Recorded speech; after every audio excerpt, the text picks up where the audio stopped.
দুনিয়ার লোভ, দুনিয়ার নেশা বাড়ানোর প্রতিযোগিতা, আরো গাড়ি, আরো বাড়ি, আরো বিল্ডিং, আরো দালান, আরো জায়গা, আরো জমি, আরো ক্ষেত, আরো ফসল, আরো নেতাগিরি, আরো মাতব্বরি, আরো অহংকার, জি ফুত, এই নিয়ে বাড়াবাড়ি। আল্লাহ তাআলা বলে সব এগুলো তোমাদেরকে ডুবাইয়া দিল, আখিরাত ভুলাইয়া দিল। হাত্তা জুরতুমুল মাকাবির, এভাবেই একদিন কবরেই পৌঁছে গেলাম। একদিন তো কবরেই পৌঁছে গেলা। কাল্লা সাউফা তা'লামুন, আল্লাহ বলে সাবধান বান্দা, এই কবরে আসলেই তুমি জানতে পারবা তোমার নাফরমানির শাস্তি কি। সুম্মা কাল্লা সাউফা তা'লামুন, আবারও জানতে পারবা হাসরের ময়দানে জাহান্নামের শাস্তি দিয়া তোমার নাফরমানির পরিণতি কি। দুইবার বলছেন আল্লাহ, একবার বলছে কবরে জানতে পারবা তোমার নাফরমানির শাস্তি কি, আরেকবার জাহান্নামে জানতে পারবা হাসরে তোমার নাফরমানির শাস্তি কি। সামান্য কয়টা বুট বেচতে বেচতে বেচারা এক ওয়াক্ত নামাজ পড়ে না, কদ্দুর চা বেচে, দুইটা বন বেচে, বেচারা এক ওয়াক্ত নামাজ পড়ে না। একটা অটো চালায়, নামাজ পড়ে না। একটা সিএনজি চালায়, নামাজ পড়ে না। 12,000 14,000 টাকার একটা বেতন, এই কদ্দুর চাকরি করে, এটুকুর জন্য একটা নামাজ, একটা সেজদা দেয় না আল্লাহকে। হায় রে নাফরমান, কি পাইয়া আল্লাহরে ভুলে গেল। এই একটা বুটমুড়ির দোকান, একটা বন বিড়ির দোকান, একটা অটো, একটা সিএনজি, 12,000 14,000 20,000 টাকার একটা সামান্য চাকরি, এই সামান্য এটুকুর জন্য আল্লাহকে ছেড়ে দিলেন, আখিরাতকে ভুলে গেলেন। আস্তাগফিরুল্লাহ, আস্তাগফিরুল্লাহ। প্রিয় ভাই আমার, ছেলেরা আমার, তোমাদেরকে বলি ভাইয়া, 12,000 টাকার একটা বড় মোবাইল অথবা 18,000 টাকা 20,000 টাকার একটা মোবাইল পাইয়া আল্লাহকে এইভাবে ভুলে গেলা।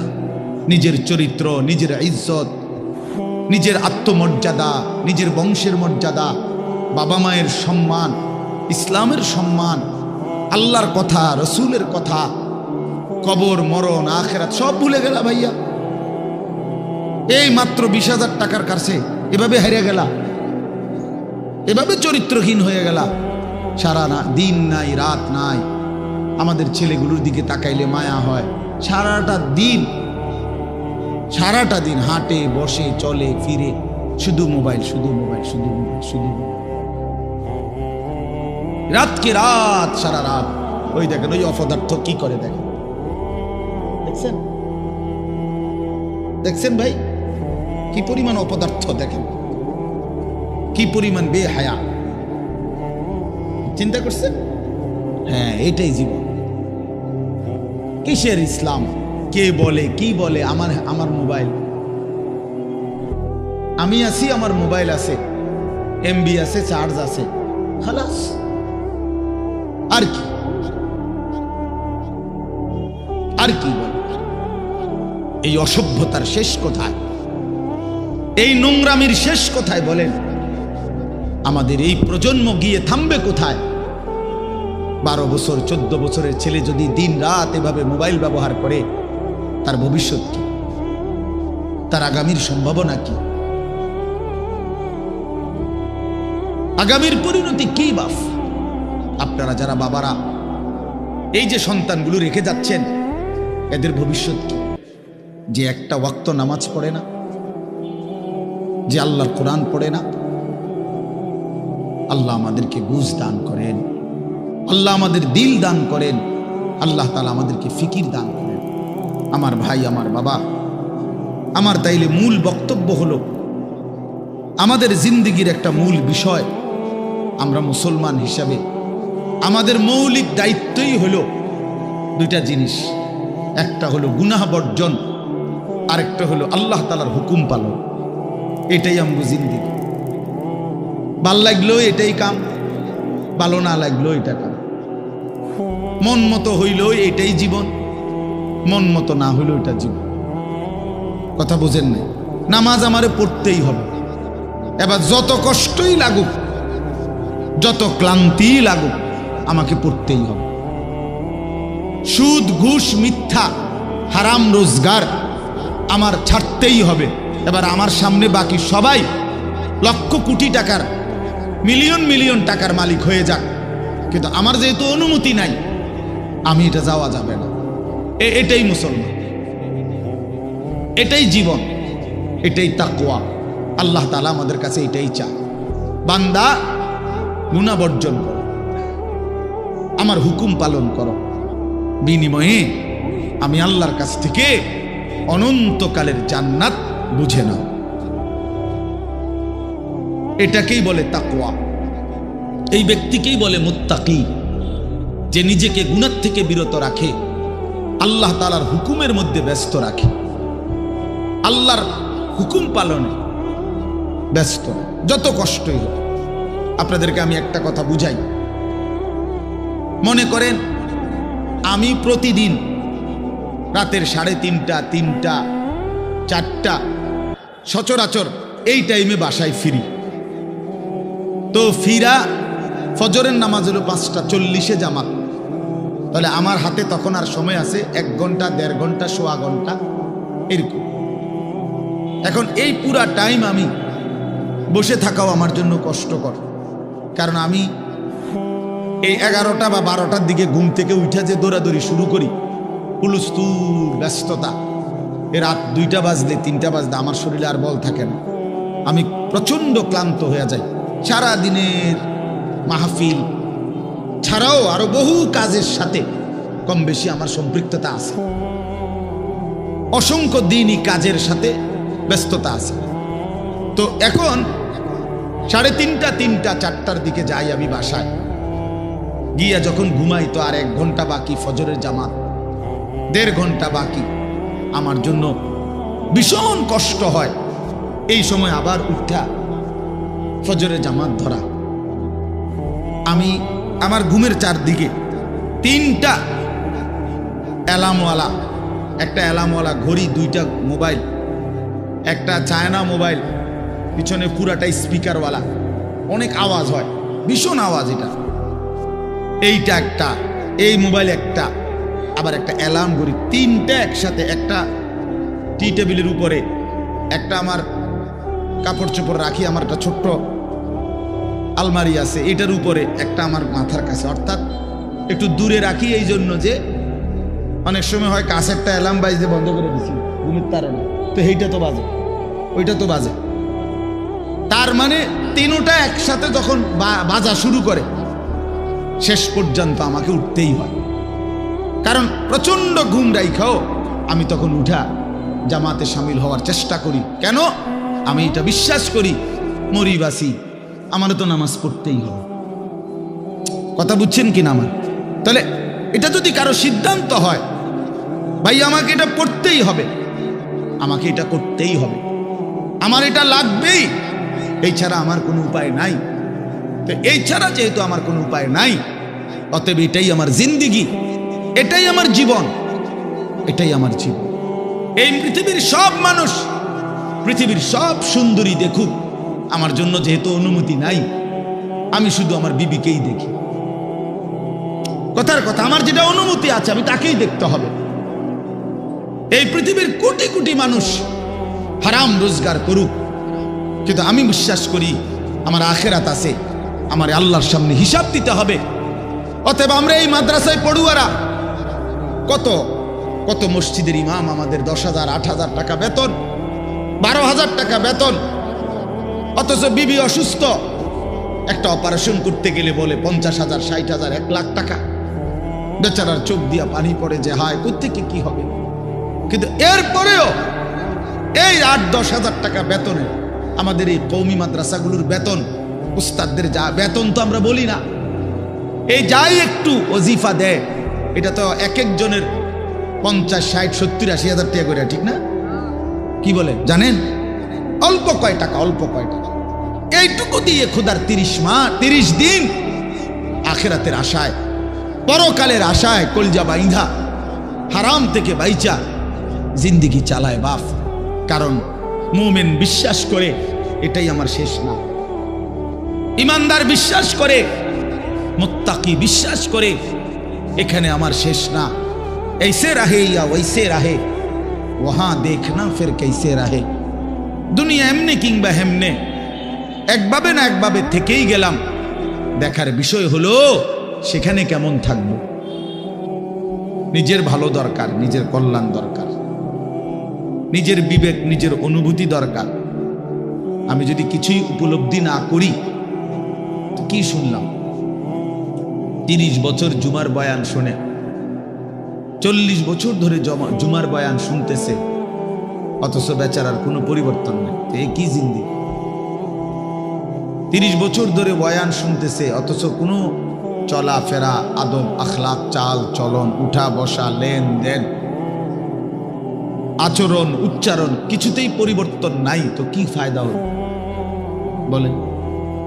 এই জন্য দয়া করে কোরআনুল কারীম আমাদের জিন্দেগি পরিবর্তনের জন্য, জীবন সাজিয়ে তুলবার জন্য, হুদাল্লিন নাস, এটা মানুষের হেদায়েত, হুদাল্লিল মুত্তাকিন, যারা আল্লাহকে ভয় করতে চায়, আখিরাত পেতে চায়, জাহান্নাম থেকে বাঁচতে চায়, আল্লাহর নাফরমানি ছাড়তে চায়, জান্নাত পেতে চায়, আল্লাহ পাকের গোলামি আর বন্দিগি করতে চায়, আল্লাহ বলেন তাদের জন্য সুস্পষ্ট, পূর্ণাঙ্গ, নিখুঁত হেদায়েত।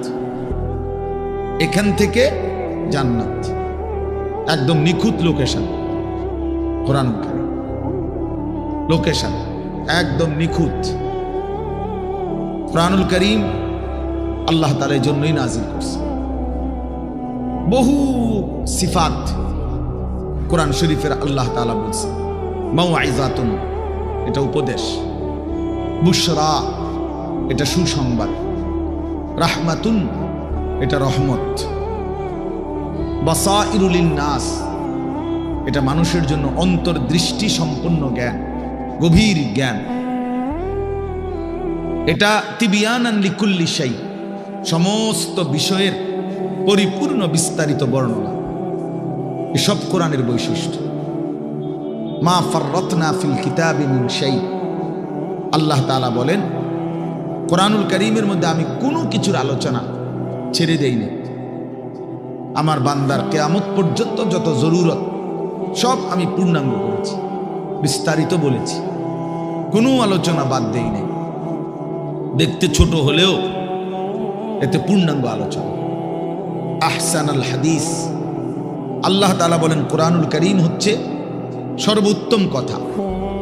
কিতাবান, কোরআনুল কারীম হচ্ছে এক মানুষের জিন্দেগীর সকল বিষয়ের পূর্ণাঙ্গ আলোচনা সমৃদ্ধ একটি বই, কিতাব, যার মধ্যে সব বিষয়ের পূর্ণাঙ্গ আলোচনা আছে। মুতাশাবিহান, কোরআনুল কারীম হচ্ছে প্রত্যেক কথা একটা আরেকটার সাথে চমৎকার মিলওয়ালা, এলোমেলো কোনো কথা নাই, উলট পালট কথা নাই, লটসর কথা নাই। মাসানি, কোরআনুল কারীম হচ্ছে আল্লাহ তাআলা বলেন বারবার তেলাওয়াতকৃত, পাঠকৃত কিতাব। এটাই একমাত্র কিতাব আসমানের নিচে জমিনের উপরে যেটা কোটি কোটি মানুষ প্রতিনিয়ত 24 ঘন্টা পড়তেছে। কারণ পৃথিবীতে একই সময় সূর্য ডুবে না, সময় এক মুহূর্তের একই হিসাবে না, এটাই আল্লাহর কুদরত। এখন যদিও রাত, আমাদের এখানে সব জায়গায় এখন রাত, সৌদি আরব আরো 3 ঘন্টা এখনো আলো বাকি আছে। ওখানে দেখেন গিয়ে প্রখর রোদ,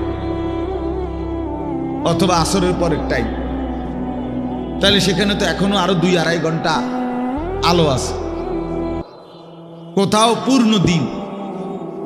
তাহলে এই যে সময়ের ব্যবধান, তার মানে হলো আমাদের রাত 10টায় 11টায় মনে করেন আমাদের মাদ্রাসার পড়াশোনা বন্ধ হয়ে গেল, কিন্তু সারা পৃথিবীর থেকে বন্ধ হয় না। আল্লাহর জমিনের কোথাও না কোথাও আজান হচ্ছে, কোথাও না কোথাও নামাজ হচ্ছে, কোথাও না কোথাও জিকির হচ্ছে, কোথাও না কোথাও মালিকের কোরআন তেলাওয়াত হচ্ছে। এটা বন্ধ হয়ে গেলে পৃথিবীর নিঃশ্বাস বন্ধ হয়ে যাবে। আমাদের নিঃশ্বাস বন্ধ হয়ে গেলে অক্সিজেন বন্ধ হয়ে গেলে যেমন জীবন চলে যাবে, আল্লাহ তাআলার জিকির, কোরআনুল কারীমের তিলাওয়াত, আজান, সেজদা, আল্লাহর ইবাদত, আল্লাহর ডাক, এটা বন্ধ হয়ে গেলে পৃথিবীর নিঃশ্বাস বন্ধ হয়ে যাবে। তখন কিয়ামত হয়ে যাবে, পৃথিবী আর থাকবে না। এটা রাসূলুল্লাহ সাল্লাল্লাহু আলাইহি ওয়াসাল্লাম বলছেন, লা তাকুমুস সাআ হাত্তা ইউকালা ফিল আরদ আল্লাহ আল্লাহ। ততক্ষণ পর্যন্ত কিয়ামত হবে না যতক্ষণ পর্যন্ত জমিনে আল্লাহ আল্লাহ উচ্চারণ হবে। তাহলে বোঝা গেল এই আসমান ও জমিনের স্থায়িত্ব আল্লাহ পাকের নামের উপর, আল্লাহর কালামের তেলাওয়াতের উপর, আল্লাহ তাআলার জিকিরের উপর। ওই ছেলে, জলদি করো, জলদি 1 মিনিটে শেষ করো। সদর বদর করতেছো কোন সময় ধরে? বলো না কেন রেদওয়ান, এগুলো এতক্ষণ কি করো তুমি? হটর মটর করতে আসে।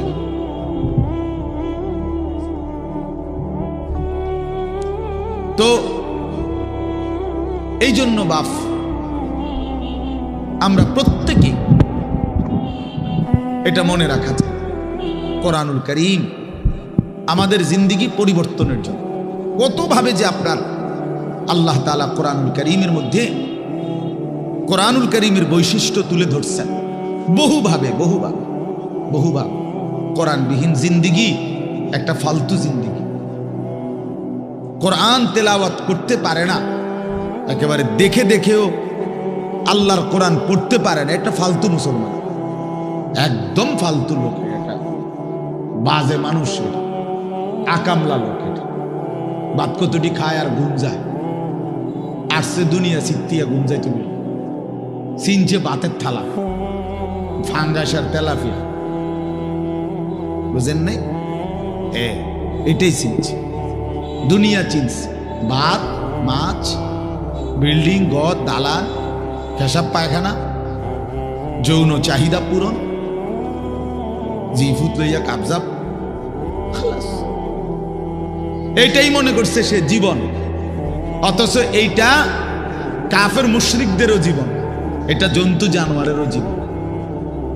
সমস্ত বেঈমানও এই খাদ্য পানীয়, আহার, নিদ্রা, কামাই রোজগারি, যৌন চাহিদা পূরণ, পেশাব পায়খানা, ঘুম ইত্যাদি নিয়েই ব্যস্ত। জন্তু জানোয়ারও এগুলো পূরণ নিয়ে ব্যস্ত। তা আমি যে মুসলমান, আমার আলাদা বিশেষত্ব কি? আমার আলাদা গুণাগুণ কি? বাতখানার নাম নিয়ে মুসলমান বলেন, ঘুম যাওয়ার নাম নিয়ে মুসলমান। তো তাই বিল্ডিং করছেন আপনি, আমি একটা বিরাট মুসলমান হুজুর, আল্লাহর রহমতে 6 তলা বিল্ডিং করছি। আপনি 6 তলা বিল্ডিং করছেন? এই 4 তলা, 6 তলা, 10 তলা এই সমস্ত বিল্ডিং আমাদের বাংলাদেশে যেগুলো, ইউরোপ, আমেরিকা, এগুলো তো গণা তো ধরেন, তো গরু গরু মনে করেন, এগুলোর তো তারা গরু গরু মনে করেন। আমার একজন পরিচিত আছে, জাপানের থাকে, উনি আমার বলছে, হুজুর আপনারা যে সমস্ত প্রাইভেট কারে চলেন, এগুলো দিয়ে আমাকে জাপানে ছাগল টানে। তো এইখানে এগুলাতে আমি যদি বলি, মিয়া চিনেন কত বড় বক্তা, প্রাইভেট কার দিয়ে আসছি, খামখেয়ালি মনে করছেন মিয়া? তো এইটা কি আসলে? প্রাইভেট কার দিয়ে আইলি কি, সে প্রাইভেট কার দিয়ে তো ছাগল টানে। তার মানে এখানে আহামরি কিছুই না। এজন্য বাপ, মুসলমানের সন্তান আমরা, আমি একজন মুসলমান আজ এত বছর ধরে, অথচ আমি আমার মালিকের কোরআন পড়তে পারি না, আমার মালিকের নামটাই সুন্দর করে নিতে পারি না, আমার রসুলের শেখানো একটা দোয়া মুখস্থ বলতে পারি না। এর চাইতে দুর্ভাগ্য, বদনসিব আর কি হতে পারে? এর চাইতে ফালতু জীবন আর কি? যে তার মালিকের নামটাই নিতে পারে না, যে তার মালিকের কিতাবই পড়তে পারে না, যে রাসূলুল্লাহ সাল্লাল্লাহু আলাইহি ওয়াসাল্লামের শেখানো দোয়াই পড়তে পারে না, যার কলিজার ভিতরে আল্লাহর কোরআনই নাই, তার জীবনটা একেবারে একটা বেহুদা জীবন, একেবারে পরিষ্কার হাদিস। রাসূলুল্লাহ সাল্লাল্লাহু আলাইহি ওয়াসাল্লাম বলেন, ইন্নাল্লাযী লাইসা ফি জাওফিহি শাইউম মিনাল কুরআন কাল বাইতিল খারিব। নবী সাল্লাল্লাহু আলাইহি ওয়াসাল্লাম বলেন, যার অন্তরের মধ্যে আল্লাহর কোরআন নাই কিছু পরিমাণ, তো সে একটা বিরান ঘরের মতো, সারা বাড়ি আলগা বাড়ি। যে বাড়িতে মানুষ থাকে না, কুকুর বিড়াল থাকে, গরু ছাগল থাকে, যেই বাড়িতে সাপ বিচ্ছু থাকে, এখন আর মানুষ থাকে না, মানে বিরান ঘর। এটা ফেলে দিছে আর কি। এই ঘরে ওনার এরা নতুন ঘর বাইন্দা মনে করেন চলে আসছে। এখন ওই পুরান ঘর যেটা আলগা পড়ে আছে, এটার মধ্যে এখন আর মানুষ কেউ থাকে না। তো এটার মধ্যে আপনার কুকুর বিড়াল থাকে, সাপ বিচ্ছু থাকে, এই সমস্ত পোকামাকড় থাকে। এটারে কয় বাইতুল খারিব, বিরান ঘর, সারা বাড়ি। আপনারা কি করেন আমি জানি না, আপনাদের অঞ্চলে কি বলে কর সারা বাড়ি, বুঝছেন তো কথা এটা না? তো সারছে বুঝলেই। এই সারা বাড়ি